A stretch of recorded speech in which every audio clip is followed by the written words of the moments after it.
Hello, everyone. It's your girl, Sharita, the Behavior and Literacy Strategist, coming at you from the Morgan Unlimited Growth Institute. I'm back. I have something else on my mind. I am staying up way too late tonight. I think I'm enjoying the fact that everyone is asleep, and I was down here working, and I'm having a ball working. I have some free phone consultations coming up. And I have some students, new students going to be coming into the program. And I love to welcome new students. I love to meet with new moms. I love to help them design action plans, getting to know the students' needs. So I'm really excited with everything that's going on. So I'm up, just doing some paperwork and getting things ready and, things of that nature. Plus, it's the beginning of the month, so during the beginning of the month, the emails go out to the moms in my program so that we can do our monthly action plan review, so we can see what's been going on, what areas has the child grown, where do we see progress, where do we see where's a new issue that we need to tackle and add to the action plan. Okay. What has been accomplished, what goal has been accomplished, and it's time to replace it with something else. Those things. And now the school is starting soon. I'll soon be meeting with teachers as well. So it's a lot going on. I'm very excited. I love to meet with everyone and work with everyone to make sure that my students are growing every single month. So I'm still up. So if you're still up and you're rocking with me, beautiful. Okay. So I wanted to talk to you real quick about something. This topic right here, y'all. This topic right here, y'all, I gotta talk to y'all. It's I have some strong feelings now. I have some strong feelings about this topic. I think we're doing it all the way wrong. Okay. Now, a lot of people might not agree with me, but you know what? That is usually how it is. I usually think differently than a lot of people, okay, when it comes to improving children's behavior. So, the academics. Oh, David, you up late with me too? You up late? We both up late today, huh? I was just saying that I am up way too late. Tomorrow I'm going to regret it, but I just cannot stop. I'm doing a lot of work for new students coming in and a lot of stuff going on. So I'm like really into it right now. How are you doing, sir? Good to see you. Good to see you. So this topic right here, I'm very passionate about. The question is, if your child has trouble sitting for long and focusing, they don't focus, they get fidgety, they want to get up out of their seats. Here's what I've noticed over the years, and here's what moms report to me when I meet with them, and the teachers as well.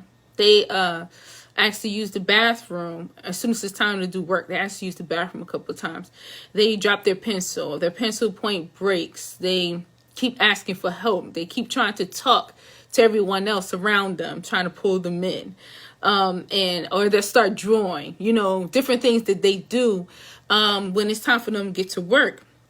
Now, at home with you, it's a lot, moms, because you're trying to cook dinner, you're trying to, manage the rest of the kids. You may be working from home, you're trying to do that. You know what I mean? Maybe you're on the phone, you have an important phone call, and your child is not sitting. You can't leave your child for a few minutes so they could sit and do their work. They keep focusing on drawing you in. It's a lot. In the classroom, it's a huge problem. Why is it a huge problem? Because the classroom is not a place for behavior. It's a place for learning. And your child needs to be able to sit still.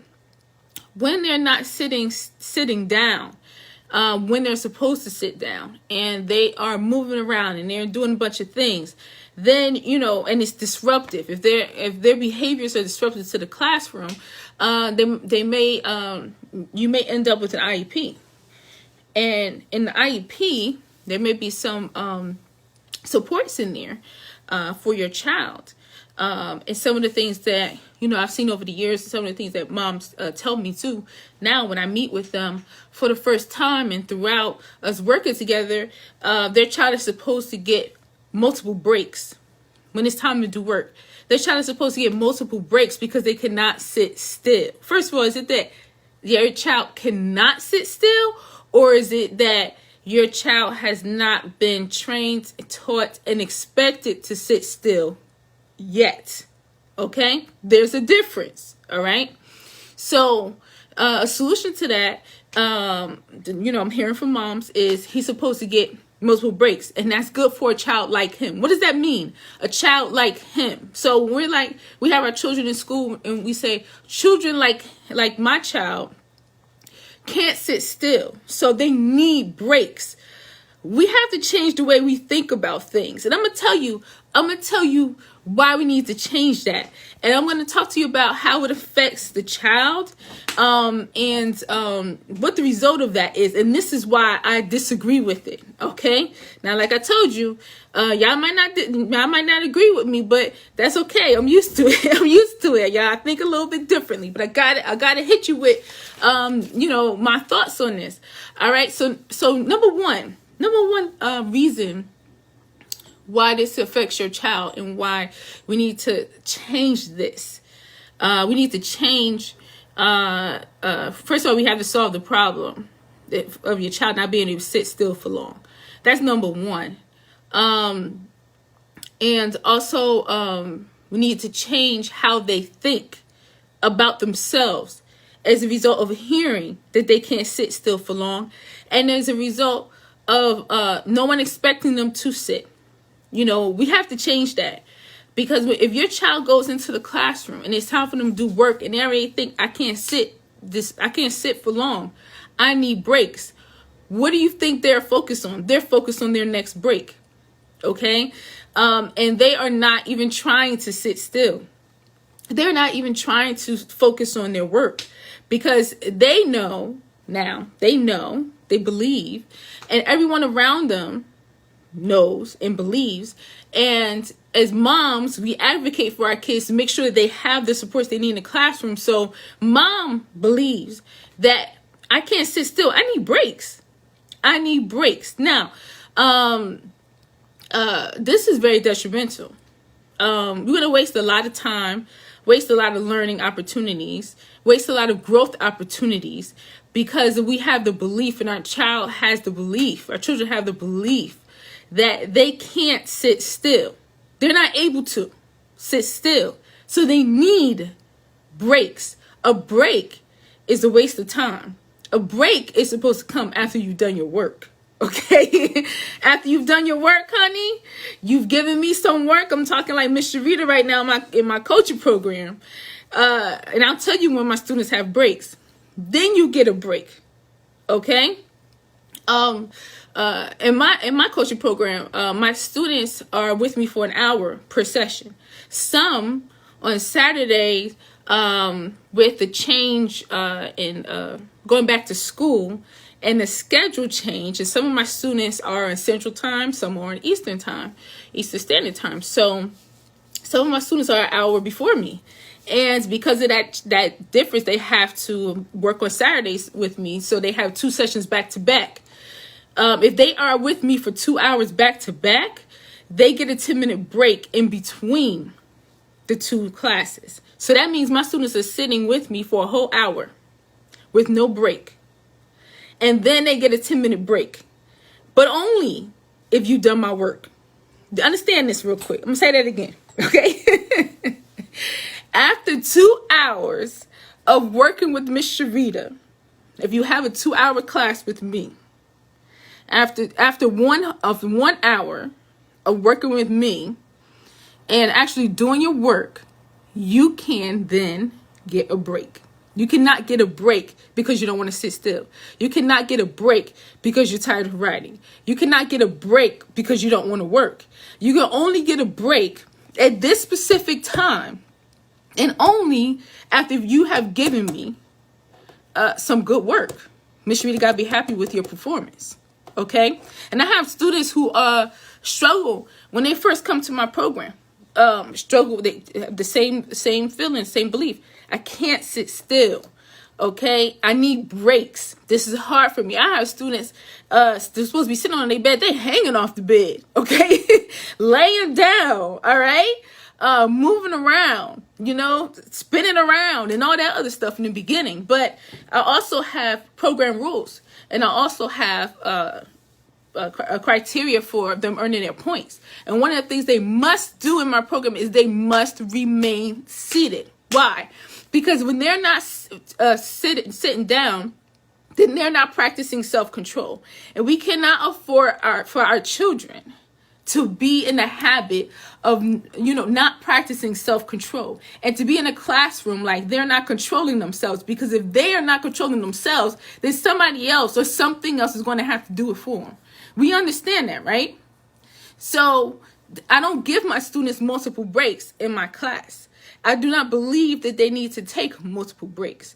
And when we tell them that, just like we may build up the belief or allow them to believe that they can't sit still, that they need these multiple breaks, I, in the same way, build up their belief and lead them to believe that they can sit still and they're not getting a break. Okay? They're not getting a break. They must sit down to earn their points. Okay? It's a growth process. It's something that they work on till they get to the point when they sit down and they earn that point for remaining seated. Or maybe they need it as a goal.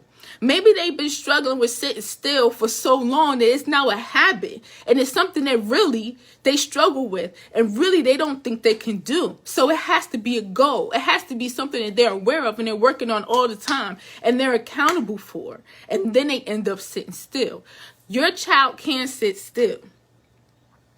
If your child is not sitting still, then it's because they have not been trained to sit still, taught to sit still, and expected to sit still. And that's what we need to do for our babies, all right? So the first reason I think we definitely need to change how we approach this and stop allowing our child to sit still and have multiple breaks is because they developed a belief that they cannot sit still. They cannot control themselves. They have no control over their minds or their bodies when they have to sit down and do what they need to do.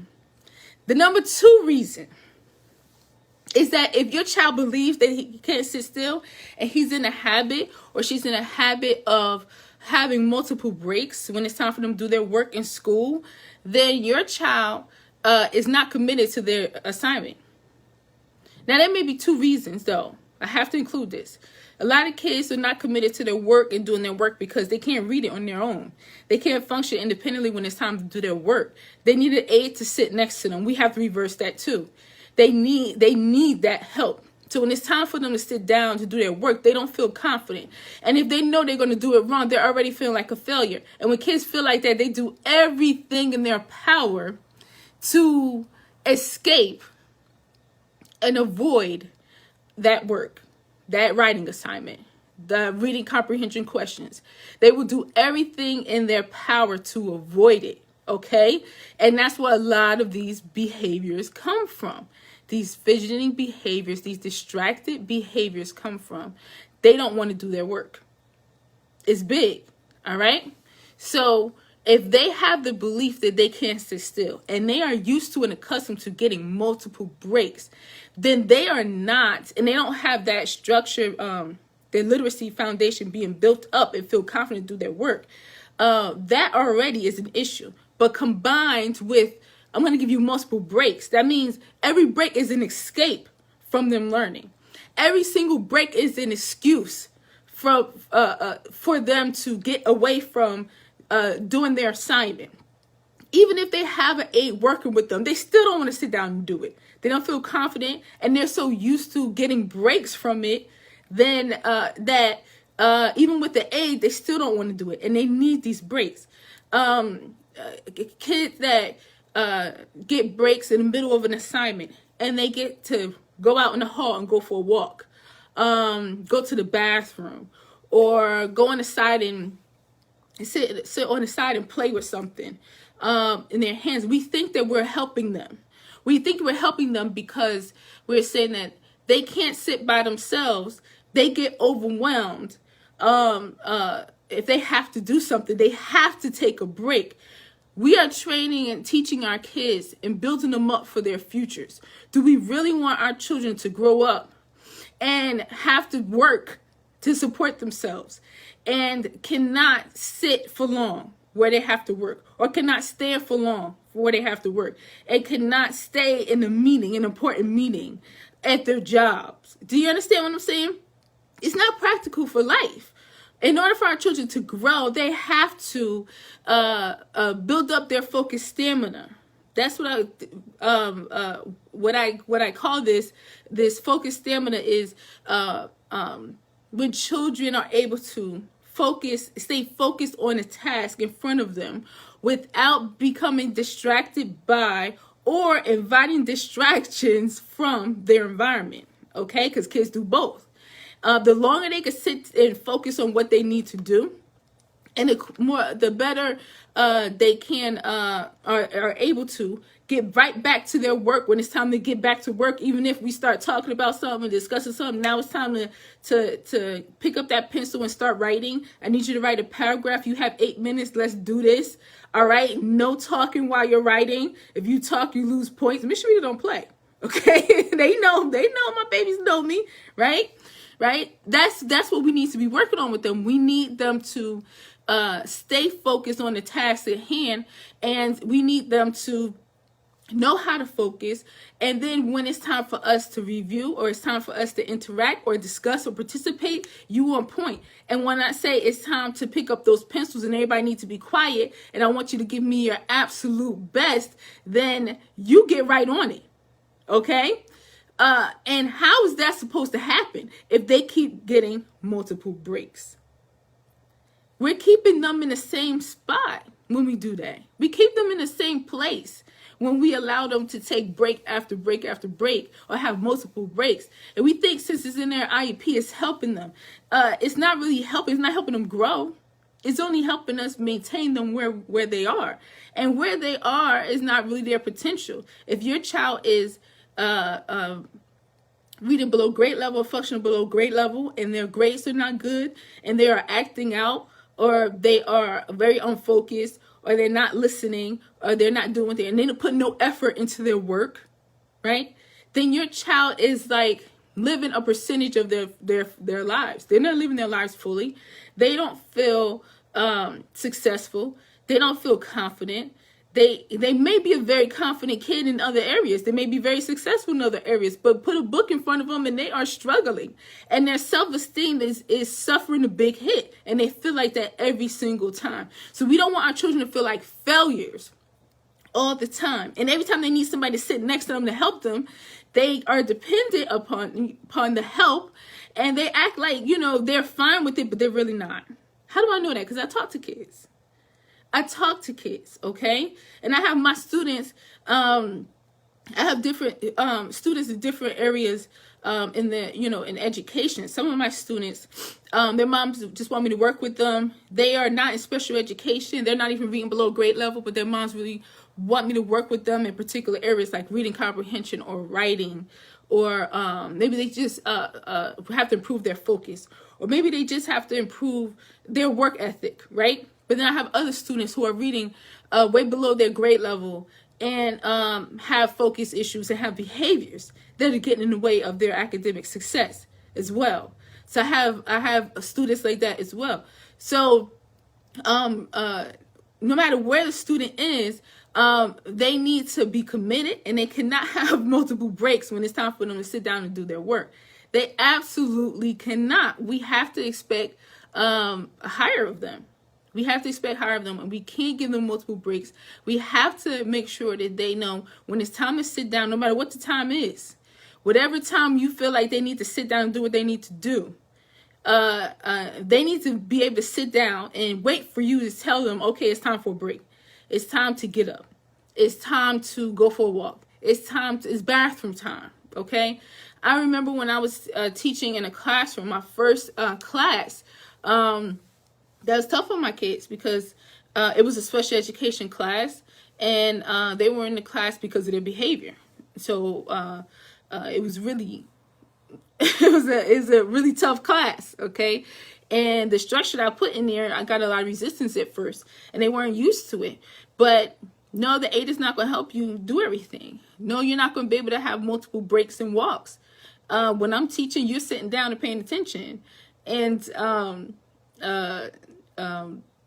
you have to do your work yourself. You know what I mean? And you have to focus, and you have to sit down. That's just what we do. And when you have expectations for your kids, and we have expectations for our children, they will rise to our expectations when we have these beliefs. But the problem is, we don't believe ourselves that they can sit still. We believe that they do need a lot of breaks. And not just breaks, chewing gum. That's another one that I'm hearing lately, that one of my students is in his IEP for him to be able to chew gum in school. No, you're not allowed to chew gum in school. You're not allowed to eat anything. In my class, during that 1 hour, there's no snacking. There's no chewing gum. None of that. All that's a distraction from you doing what you need to do. So we believe that chewing gum helps them focus, right? But really, it's just an excuse. It becomes an excuse. It becomes something else that they're doing instead of just focusing on doing the work. And when you train the brain, even as a child, you train the brain to, it's time to focus. It's time to just get on here and do what you're supposed to do. And no talking, no playing, no sharpening a pencil. Make sure the pencil is ready before you come to my class. Make sure your notebook is ready already. Make sure your camera is ready. You have these high expectations. You teach them how to meet those expectations. They don't need gum. They don't need multiple breaks. They don't need all of that. And then they just keep getting better and better. I have another student who I actually gave him the goal of remain seated because he was a good kid, but he was not sitting down when it was time to do his class. You have to tell him a couple times when it was time, during our sessions. And I talked to his teacher, and his teacher said that, he has a hard time sitting down, and he'd be walking all around the classroom. And then at one point, he's running around the classroom. So she made a deal with him. She said, if you can sit for, no, she said, didn't even say sit, y'all. She didn't say sit. She said, if you can stay in your area, you don't have to sit down, just stay in your area, then I'll let you sit in my swivel chair, the teacher's chair. He could sit in that chair, and that chair moves around. He likes it. So she made a deal with him. And then he was able to stay in his area. And I was like, no, no, teacher. We gotta expect him to sit down in his seat. He can do it, okay? And if that's what you want him to do, and it's how I talk to moms too, whatever you want your child to do, that's what they need to do. If that's what you want him to do, this is your classroom and you set up the structure for it. If you want him to sit in his seat, that's what he needs to do. So what we're going to do is we're going to give him the goal, remain seated. Okay, we're going to work on that. And then I gave him the goal. And I talked to him and I said, look, your teacher, you know how to sit down, right? And he said, yes. And I said, the teacher shouldn't have to negotiate with you for you to sit down in her class. This walking around, this running across the class, because you don't walk around. I know that I have to talk to you about sitting still in my class, but you don't walk around and you really don't run. You know what I mean? You stay in the area already. So, but you need to improve. So what we're going to do is we're going to give you that goal, remain seated. And I gave him that goal. And I'm telling you, like in 2 weeks, he was sitting perfectly. 2.5 weeks, he was sitting perfectly. No issues, because now he has the belief and the expectation that he can sit still. This is something he needs to work on.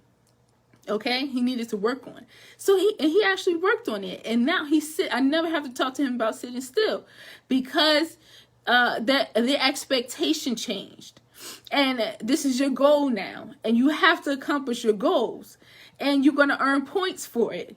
This is what I expect you to do. This is how I expect you to do it. I'm not giving no reward for sitting down. I'm in a Zoom. Okay. Miss Sharita is in the camera. I'm not there. And this is why it's good. A lot of moms say, virtual, how does it work virtually? Oh, it works beautifully. Why does it work beautifully? Because I'm not in the room with them. I'm not there to make sure or to adjust them or to stay on top of them, to make sure that they are sitting properly, to make sure they have all their materials and put and go and point and tell them to get on track. No, I'm through the screen. So I teach my students to function independently. I still have the expectation, but they can look at me and if I see that they're not sitting right, I'm like, oh, you losing points because you're not sitting correctly, and then they straighten up. It doesn't take much. It just takes the expectation, and it just takes the proper structure and the proper goals, the proper plan, but they definitely prove their behavior and their focus right through Zoom. So if they could do it through Zoom, they could do it in the classroom, y'all. Raise your expectations. Don't give them breaks from learning. Don't give them breaks from their goals. Because if your child is not sitting in class or can't sit still or wants to run away from their work, their goal should be for them to sit down and do their work. Okay, and then we equip them so that they can feel confident when it's time for them to do their work. But still, while they are growing and getting equipped, they're still expected to sit down. Absolutely, they're expected to sit down. Breaks are a distraction. They need structure. Our kids need structure. They need structure of when do I take my break? When can I take my break? You can take your break at this time for 10 minutes if, and here's the expectation, y'all. Here's my standard. If I'm happy with your work. That's the expectation. I have to be happy with your work. Okay? If not, we're going to go right on past that. Okay? And another thing is moms are not in the room because then you know how kids act when we're in the room. They want us moms to stay on top of them and keep adjusting them and making sure they're all right and keeping them on track and all this other stuff. Nope. It's you in a room by yourself, and then it's me through the screen and the other students through the screen. And everybody is responsible for themselves. And I don't give multiple breaks. So if my students could sit for an hour without a break, okay, then they could sit in the classroom and not need multiple breaks to do their work. They absolutely can. They can, okay? And my students, when they first come, before they first start, I tell them, use the bathroom before you start with me. Because, that's how it's set up. During the hour, they have to sit the whole time. There's no bathroom. Make sure your pencil's ready. Make sure you prepare for success. That's how they earn their points, too. You have to be prepared, or you lose some points. You have to be prepared. I really do have to use the bathroom. All right, but you're going to lose points. And does after they've been with me for a little bit, like a week or two, they never ask to use the bathroom again? Come on, y'all. They need high expectations. And they can do it. They are excellent. They are talented. They are excellent. They are focused. They just need to start putting it into practice. And they need the expectation. They can do it. They can do it.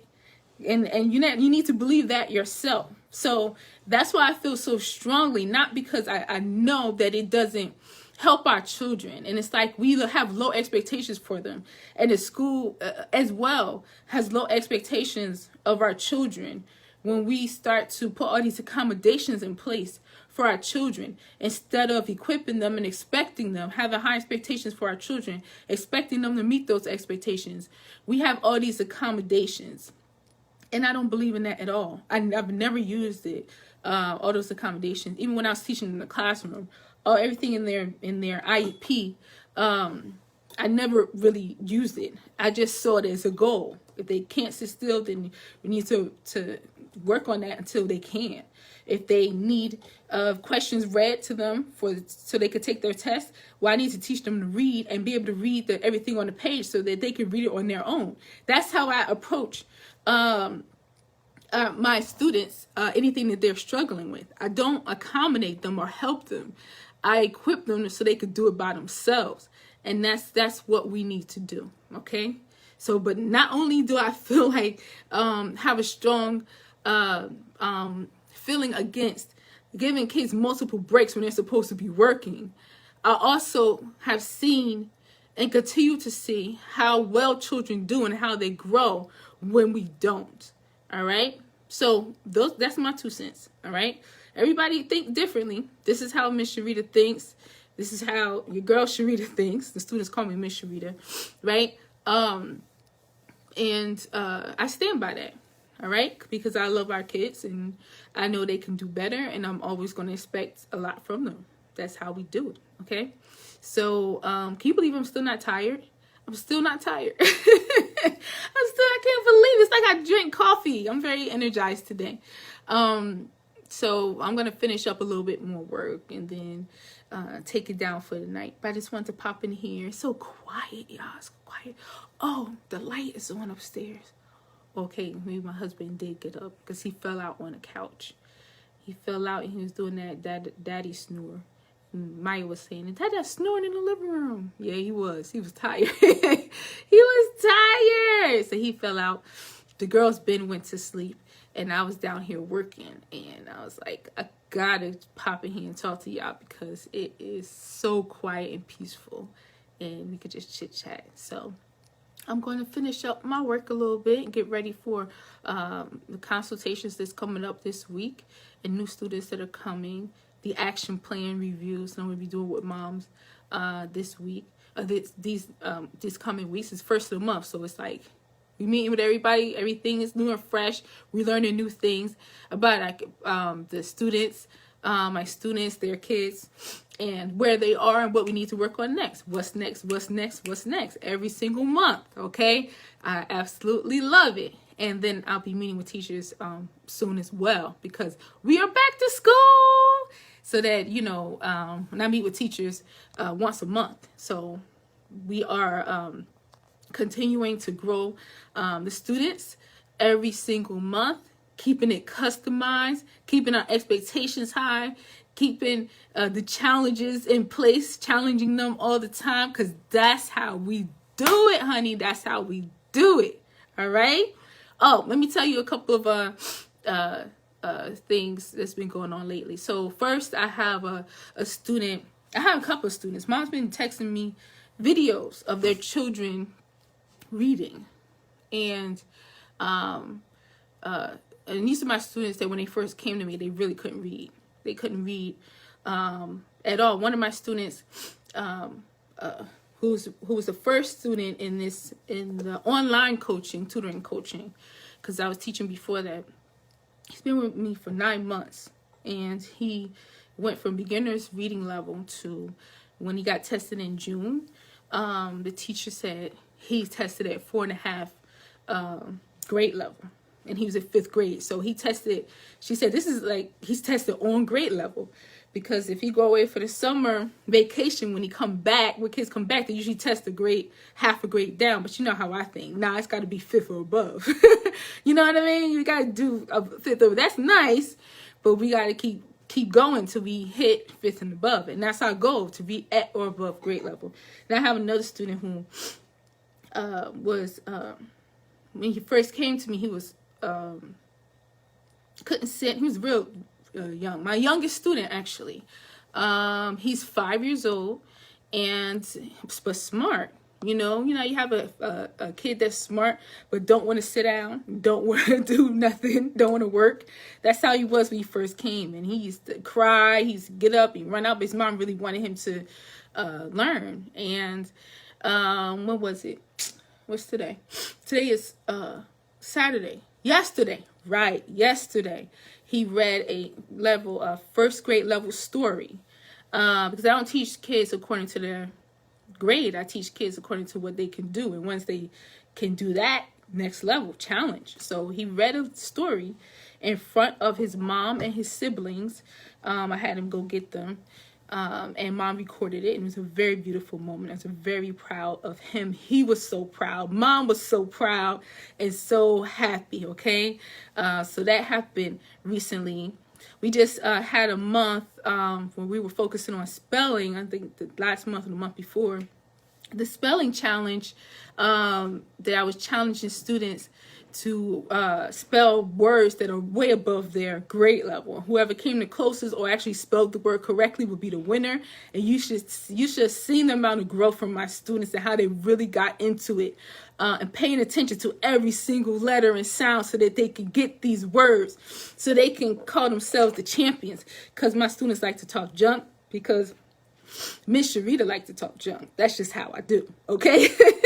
All right. What else happened? Oh, excuse me. Yeah, it's a lot of stuff happened. I can't even think. I'll keep y'all more updated as time goes on. We just got a new student who's in my advanced elementary group.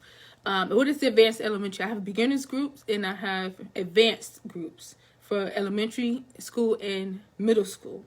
And the beginners groups is when I have to start from scratch for students who we have to go all the way back to the beginning, because they're struggling where they are now because they're missing so much of their literacy foundation, what they should have learned. So I have the beginners group, and then I have advanced group for kids who have a basic foundation, but now they have to get to a point where they're reading at and above grade level and functioning higher functioning. And then they graduate from the program. So that's those are my two groups, and two students have come into to the beginners group and done so well so quickly that they have been promoted to the advanced group, and I'm looking for more. Okay, so we got that going on too. All right, so we got a lot of stuff, a lot of good stuff going on, and more to come. I love teaching. I love growing children. I love, as much as I am tough on them, we still have a good time.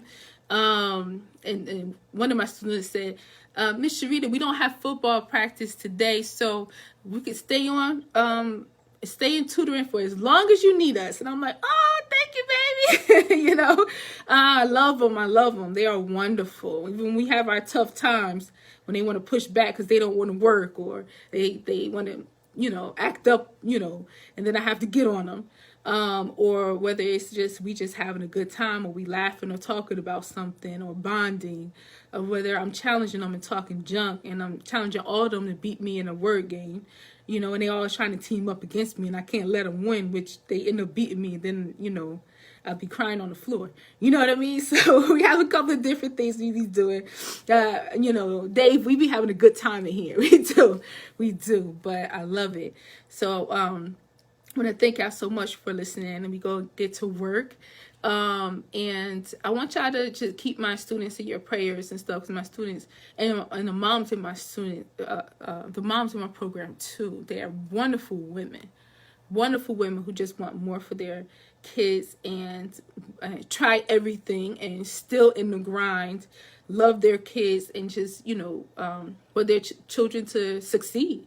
Okay, so keep them in your prayers. Pray for their growth, for their excellence, for their success, for their progress. Okay, because I'm very grateful for it so far. What's been happening so far, I know it's going to be even better. So thank you all for just being here and listening. Okay, for more information on my 12 steps to behavior and literacy success tutoring and coaching program, and now I'm teaching math as well, math word problem class, which I'll tell you about that another time. That is off the hook, let me tell you. We are having a ball in there and learning so fast and so much. Okay, so for more information, go to growthinstitute.mykajabi.com. That's GROWTH Institute.mykajabi.com, or you can send me a direct message and we could chat, and then you could book an appointment through there as well. Okay, through me as well. So thank you so much. Y'all stay safe. Stay tuned, because I'm going to be back, and I'm going to be telling you how I am working to build Jazzy and Maya's immune systems before they go into school, what I have been doing. And I've been doing this for years, and Jazzy has not been getting sick in school. So I'm doing the same thing this year and having a couple of new tricks under my sleeve. So stay tuned for that live. It's going to be coming soon. All right? Love y'all. Believe in yourself. Believe in your child. And always remember that growth is unlimited. Peace. Good night, Dave.